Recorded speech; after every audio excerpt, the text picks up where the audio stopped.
All right, get our feet wet here.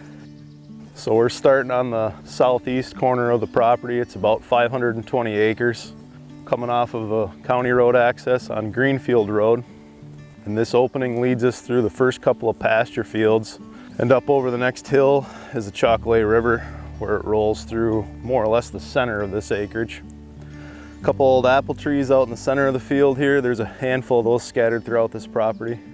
It's been a hobby farm and a homestead for several years, and could be a number of different uses for this parcel, but if it were me, I'd probably just keep it how it is now and maintain the fields, do a little farming.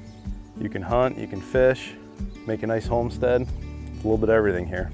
And we're only about 15 minutes from Marquette, so great location. The other access point, coming directly off of Mangum Rd, is to the west of us. Eastern property boundary is running just off to my right here, up onto the hillside that the sun's shining on right there, which is a nice potential building site for a dwelling if you wanted to develop this side of the property. The river's just over the hillside from there, and then you get some nice field views. This property's full of wildlife. There's deer out here. Sandhill cranes have been nesting back in this field, and I've seen them over on the other fields to the west of us too.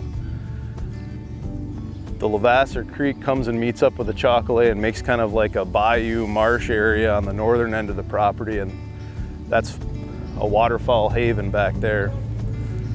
We're not that far off of Lake Superior, just a couple miles as the crow flies from the north end of the property, so you get a lot of waterfowl going back and forth to these back bayou and creek areas. And every time we've been here, we've seen turkeys. So the southern boundary kind of runs back from the corner where we started here, travels through the tree line, and then just back behind this hill. So we'd be kind of looking from the south end northerly. Yeah, this is a cool spot.